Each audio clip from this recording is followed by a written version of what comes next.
ایک دفعہ سلطان صلاح الدین ایوبی جنگل میں شکار کے لیے روانہ ہوا۔ آپ رحمۃ اللہ علیہ کے ساتھ 2 خاص وزیر، ایک جاسوس علی بن سفیان اور 20 سپاہی موجود تھے۔ سلطان صلاح الدین ایوبی رحمۃ اللہ علیہ ایک چھوٹے سے قافلے کے ساتھ جنگل کی طرف تیز رفتاری کے ساتھ جا رہا تھا۔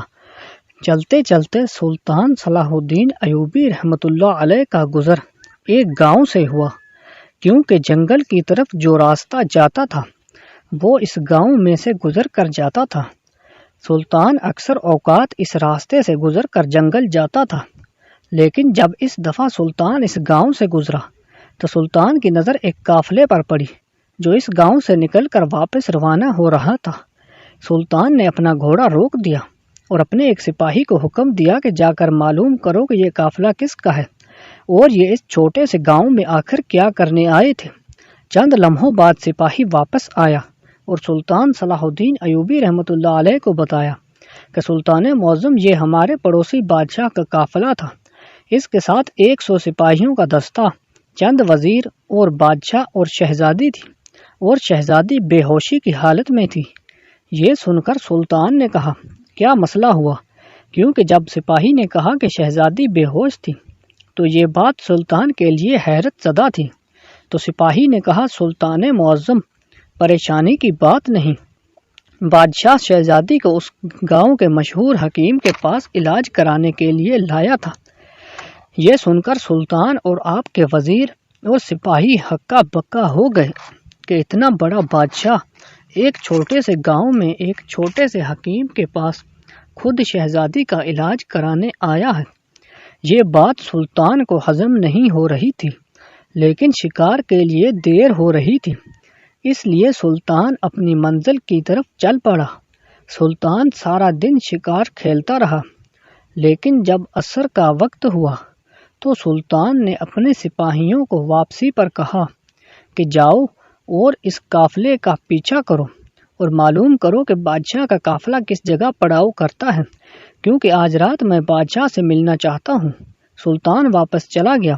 سلطان نے کھانا کھایا، مغرب کی نماز پڑھی اور اتنے میں سپاہی بھی آ گئے۔ سپاہی نے سلطان صلاح الدین ایوبی رحمۃ اللہ علیہ کو بتایا، سلطان معظم، اس گاؤں سے نکلنے کے بعد ایک چھوٹی سی وادی ہے اور اسی جگہ پر بادشاہ کے قافلے نے پڑاؤ کیا ہے۔ سلطان صلاح الدین ایوبی رحمۃ اللہ علیہ علی بن سفیان اپنے چند سپاہیوں اور ایک وزیر کے ساتھ اس وادی کی طرف چل پڑا۔ چلتے چلتے تھوڑا سا اندھیرا ہو گیا تھا، لیکن جب سلطان اس وادی میں پہنچا تو سلطان کے جاہ و جلال کو دیکھ کر بادشاہ سمجھ چکا تھا کہ یہ عظیم سلطنت کا سلطان صلاح الدین ایوبی ہے۔ بادشاہ نے سلطان کا استقبال کیا اور اسے اپنے خیمے کے اندر لے گیا۔ حال احوال جاننے کے بعد سلطان صلاح الدین نے پہلا سوال بادشاہ سے کیا کہ آپ بادشاہ ہو کر شہزادی کا علاج اس چھوٹے سے گاؤں کے چھوٹے سے حکیم کے پاس کیوں کرانے آئے تھے؟ تو بادشاہ نے کہا، سلطان معظم، ضرورت انسان کو محل سے نکال کر اندھے گاروں میں لے جاتی ہے۔ میں تو پھر بھی ایک آباد گاؤں میں آیا ہوں۔ سلطان کو اس کی باتوں میں تجسس پیدا ہو گیا، لیکن سلطان نے اس سے پوچھا کہ آخر شہزادی کو کیا مسئلہ ہوا تھا کہ نوبت یہاں تک پہنچی اور تمہیں اس گاؤں میں آنا پڑا؟ تو بادشاہ نے کہا کہ ایک دن شہزادی میرے ساتھ گھڑ سواری کر رہی تھی کہ اچانک شہزادی کا پیر پھسلا اور شہزادی گھوڑے سے گر گئی اور شہزادی کے کولہے کی ہڈی اپنی جگہ سے ہل گئی۔ شہزادی درد سے تڑپ رہی تھی، لیکن شہزادی کسی بھی حکیم کو ہاتھ لگانے کی اجازت نہیں دے رہی تھی۔ یہ آج نہیں، یہ بچپن سے ہے کہ شہزادی کسی نامحرم کو اپنے جسم کو چھونے کی اجازت نہیں دیتی۔ ملکہ نے اپنے طور طریقے سے پوری کوشش کی، محل کی تمام کنیزوں نے بھی پوری کوشش کی، لیکن شہزادی صحت یاب نہ ہوئی۔ دن بدن شہزادی کمزور ہو رہی تھی، لیکن کوئی بھی حکیم ایسا نہ ملا جو بغیر شہزادی کے چھوئے اس کا علاج کر سکے۔ جب یہ بات ہمارے ملک میں پھیلی تو پیغام رساؤں سے خبر ملی کہ آپ کی سلطنت کے گاؤں میں ایک حکیم صاحب رہتا ہے جو بغیر مریض کو چھوئے اس کا علاج کرتا ہے۔ یہ سن کر میں نے اپنا سپاہی اس حکیم کے پاس بھیجا کہ فلاں بادشاہ آپ کو بلا رہا ہے۔ تو اس بزرگ حکیم نے جواب میں کہا کہ میں اپنے سلطان کے علاوہ کسی بادشاہ کے حکم کو نہیں مانتا۔ اگر ضرورت تمہیں ہے تو تمہیں میرے پاس چل کر آنا پڑے گا۔ میں حکیم صاحب کے جواب سے ہی سمجھ گیا کہ یہ کوئی حکیم عام حکیم نہیں، اور میں شہزادی کو لے کر اس حکیم کے پاس پہنچا تو سلطان صلاح الدین نے پوچھا کہ حیرانی کی بات یہ ہے کہ اس حکیم نے بغیر شہزادی کو چھوئے اس کا علاج کیسے کیا؟ بادشاہ نے کہا کہ ہمیں اس گاؤں میں آئے ہوئے 3 دن ہو گئے ہیں۔ جب ہمارا قافلہ یہاں پہنچا تو سب سے پہلے حکیم صاحب نے کہا کہ ایک سپاہی کو بھیجو اور جا کر جنگل سے ایک صحت مند بھینس پکڑ کر لائے۔ میں نے اپنے سپاہیوں کو بھیجا اور سپاہی ایک صحت مند بھینس لے کر آ گئے۔ میں نے حکیم صاحب سے پوچھا کہ آخر بھینس سے میری بیٹی کا علاج کیسے ہوگا؟ تو حکیم صاحب نے کہا کہ حکیم میں ہوں، لہٰذا مجھے میرا علاج کرنے دیجیے۔ پھر حکیم صاحب نے کہا کہ تمہیں 2 دن انتظار کرنا پڑے گا، ہمارے پاس انتظار کرنے کے علاوہ کوئی چارہ بھی نہیں تھا، لہٰذا پہلے ہم اس وادی میں قیام کر چکے ہیں۔ ادھر حکیم صاحب نے اپنے شاگردوں کو حکم دیا کہ 2 دن تک اس بھینس کو نہ ہی پانی پلانا اور نہ ہی چارہ کھلانا ہے۔